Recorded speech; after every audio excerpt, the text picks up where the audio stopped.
Dear students, in the video we are going to discuss various types of post-harvest losses. In specific, cereals, pulses and oil seeds என்னென்ன மாதிரியான post-harvest losses occur ஆகுது அப்படின்னு பார்க்கலாம். Post-harvest losses அப்படின்னா crops harvest ஆனதுல இருந்து customers reach ஆகிற வரைக்கும் அந்த in-between stageல எப்படி எல்லாம் லாஸ் ஆகுது, என்னென்ன மோட்ஸ்ல எல்லாம் லாசஸ் occur ஆகுது அப்படிங்கிறது தான் cumulative post-harvest losses அப்படின்னு டேர்ம் பண்ணிருக்காங்க. So various types of losses ஒவ்வொரு ஸ்டேஜ்லயும் எப்படி post harvest technologies adopt பண்ணி reduce பண்றது. Next some specific data about post harvest losses, அதாவது world wide and regional wise specific types of cropsல எவ்வளவு post harvest losses ரெக்கார்ட் ஆயிருக்கு. Next government ஓட initiative என்ன இந்த விஷயத்துல post harvest losses கம்மி பண்றதுல government என்ன initiative எடுத்திருக்கு, various government schemes என்ன,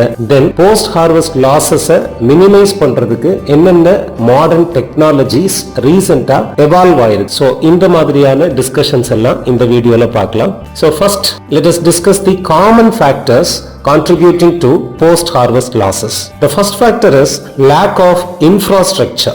Losses occur due to insufficient storage facilities like inadequate infrastructure in warehouses and insufficient silos, okay, which causes post-harvest losses.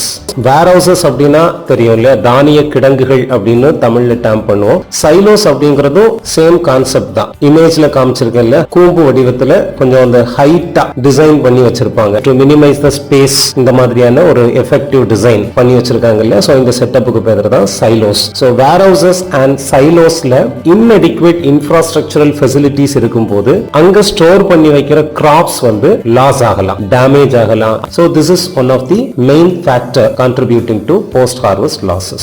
Second factor is inadequate post harvest technologies. Various technologies have been evolved to minimize post harvest losses. Traditionally உள்ள technologies follow பண்ணிட்டே இருக்கோம் அப்படினா we have to face significant level of post harvest losses. அதுலயுமே adequate ஆன post harvest technology adopt பண்றோமா அப்படிங்கிறதும் main factor. So due to the inadequate usage or adoption of post harvest technologies, post harvest losses may occur. Third factor is pest and pathogen infestations.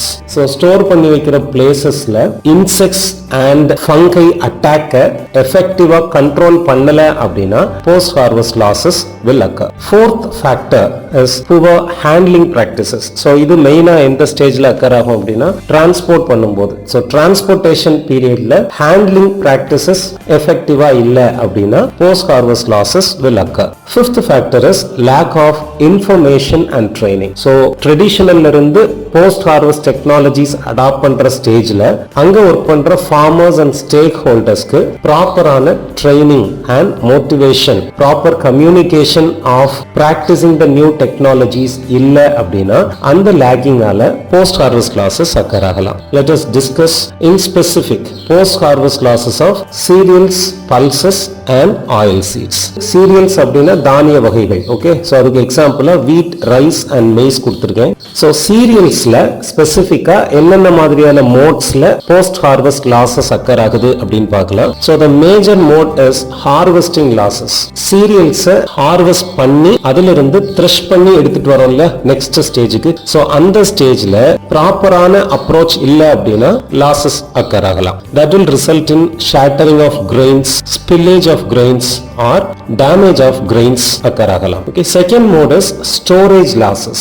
So already காமனா discuss பண்ணோம்ல அந்த point தான். ப்ராப்பரான storage facilities இல்ல அப்படினா that will lead to insect infestations, mold growth and moisture related problems. Okay, so இதனால இந்த store பண்ணி வைக்கிற cerealsோட quality will get deteriorated. Next mode is transportation losses. So transport பண்ற டைம்ல ப்ராப்பரான கண்ட்ரோலிங் மெஷர்ஸ், ப்ராப்பரான மெயின்டெனன்ஸ் இல்ல அப்படினா cerealsல post harvest losses occur ஆகலாம். So next post harvest losses of pulses. Pulses அப்படினா பருப்பு வகைகள். அதுக்கு எக்ஸாம்பிளா chickpeas, கொண்டக்கடலை, lentils, அவரை இனத்துல உள்ள அந்த பயிர் வகைகளை lentils அப்படின்னு சொல்லுவாங்க. peas அப்படினா பட்டாணி. ஓகே, சோ இந்த மாதிரியான கேசஸ்ல என்னென்ன மோட்ஸ்ல post harvest losses occur ஆகலாம். So first mode is shattering during harvest. கரெக்டான மெச்சூரிட்டி ஸ்டேஜ்ல நம்ம ஹார்வெஸ்ட் பண்ண பிளான் பண்ணல அப்படின்னா பருப்பு வகைகள் வந்து என்ன ஆகும், செதற ஆரம்பிச்சிடும். so that will lead to losses. second mode is storage and insect infestations. so ப்ராப்பரான ஸ்டோரேஜ் இல்ல, ஸ்டோரேஜ் ஃபெசிலிட்டிஸ் இல்ல அப்படின்னா that will lead to losses. third stage is processing losses. pulses பொறுத்த வரைக்கும் நிறைய ப்ராசஸ் பண்ணி தான் ஃபைனலா கஸ்டமர்ஸ் ரீச் ஆகும். so அந்த ப்ராசஸிங்ஸ்ல efficient practices இல்ல அப்படின்னா that will lead to losses of pulses. next, post harvest losses of oil seeds.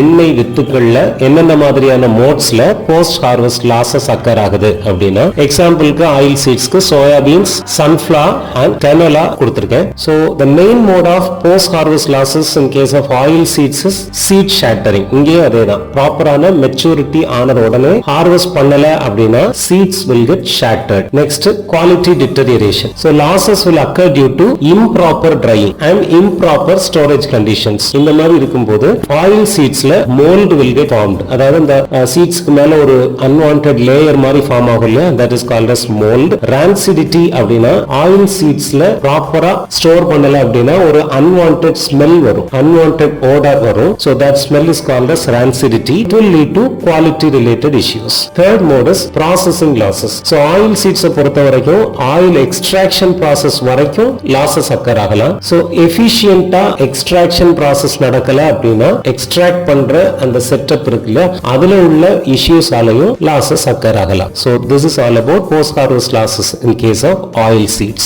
now let us see some specific data which have been reported on post harvest losses. according to the Food and Agriculture Organization FAO ஓட report என்ன சொல்லுது அப்படின்னா, global levelல post harvest losses in case of cereals were estimated to be around 14% of total production. so டோட்டலா world wide produce ஆகிற சீரியல்ஸ்ல 14% post harvest losses ஆல consume பண்ண முடியாம போகுது. next, for pulses.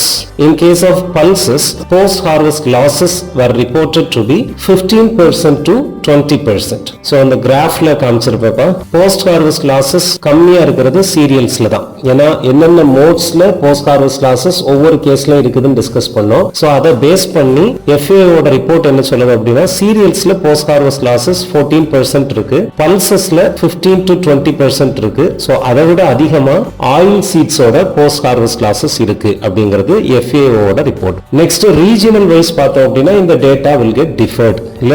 Global wise பார்க்கும்போது ஆவரேஜா பார்ப்போம். ரீஜனல் வைஸ் பார்க்கும்போது அண்டர் டெவலப்ட் ஏரியாஸ்ல, பாலைவன பகுதிகளில், டிசர்ட்ஸ் இருக்க ஏரியாஸ்ல storaging will be a challenging task இல்ல. சோ அந்த மாதிரி ப்ராப்பரான ஸ்டோரேஜ் ஃபெசிலிட்டிஸ் இல்ல, ப்ராப்பரான டிரான்ஸ்போர்ட்டேஷன் ஃபெசிலிட்டிஸ் இல்ல அப்படின்னா அந்தந்த ரீஜன்ஸ்க்கு ஏத்த மாதிரி போஸ்ட் ஹார்வெஸ்ட் லாசஸோட ரேஞ்ச் வேரி ஆகும். சோ சம் டெவலப்பிங் கண்ட்ரீஸ்ல post harvest losses for cereals and pulses have been reported to exceed 20%. Sub-Saharan Africa storage losses for cereals and pulses have been reported ranging from 20 to 30%. So last slide la sonnilla andanda region wise anga irukku development ku etha mari this value will be varying. Oil seeds la post harvest losses range from 15 to 25%. ஏன் அப்படின்னா மற்ற cases மாதிரியே oil சீட்ஸ்லயும் நிறைய மோட்ஸ்ல post harvest losses occur ஆகுது. But comparing to other types of crops, oil சீட்ஸ்ல extraction process வரைக்கும் போஸ்ட் ஹார்வெஸ்ட் லாசஸ் மேஜரா அக்கர் ஆகுது. So in comparing to cereals and pulses, the range of post harvest losses is higher in case of oil seeds.